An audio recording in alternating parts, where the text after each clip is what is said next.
quando a gente passa para público que trabalha à noite, então começa a ficar muito difícil de controlar isso. Eu sempre tive uma coisa que o público, o trabalhador da madrugada, quer dizer, do turno da noite, madrugada, eu acho que ele pode fazer isso, mas por tempo limitado. Eu acho que a própria empresa que contrata uma pessoa que trabalha noturno, madrugada, era assim, trabalha 3 meses, aí ele vai para de manhã, trabalha 3 meses, como durante muito tempo se fez nos Estados Unidos. Quando tinha a Bolsa de Valores, era o pregão, que era aquela maluquice, todo mundo berrando, todo mundo tendo um ataque. Fazia assim, o cara que ia para o pregão, ele trabalhava no máximo 6 meses ali, depois ele ia para um serviço interno, porque aquilo era uma piração, né? Aquilo era a coisa mais estressante que tinha, porque os caras com 30 e poucos anos estavam infartando, né? Exato. Eu acho que isso seria uma boa estratégia. E até para os gestores entenderem que perfil de pessoas que eles vão colocar para trabalhar à noite. Um vespertino se dá muito bem no plantão noturno. Porque ele acorda tarde, dorme, e ele fica bem à noite. Entendi. Eu trabalhei à noite. Ele consegue ser produtivo, né? Sim. Ele consegue ser produtivo e ele não sofre tanto o impacto da privação de sono do período noturno. Porque a melatonina de um vespertino, por exemplo, o pico de liberação dela é de manhã. Então ele chega em casa... E tudo bem. Aí tem algumas estratégias que são usadas hoje para diminuir um pouco o impacto no relógio biológico, né? Só que a maioria dos trabalhadores em turnos hoje ainda sofrem muito com baixa remuneração. O setor de saúde remunera mal. Aí outras áreas eu não sei muito bem, né?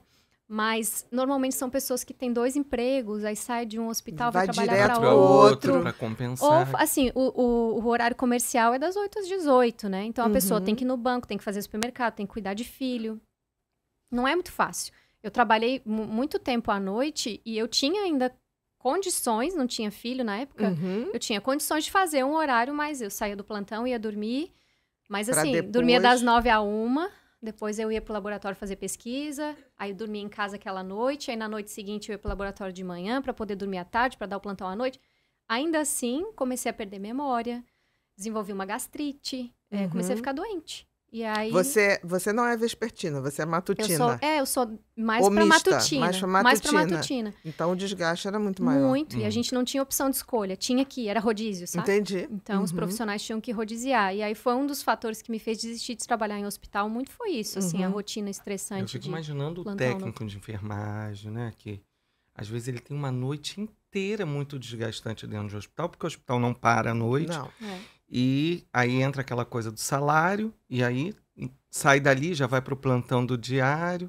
Quer dizer, deve ser uma qualidade muito precária. E essas pessoas, elas desenvolvem muito mais doenças, né? Doença cardiovascular, o índice de absenteísmo por doença mental é muito grande. Tem trabalhos que mostram, o primeiro ano não é o ano mais impactante, mas do segundo ano até o 5º, você aumenta de 0,1% para 30% o índice de absenteísmo, e a maioria das coisas são acidentes domésticos. A maioria das causas, acidente doméstico por queimadura e por doença mental. Transtorno de ansiedade, depressão.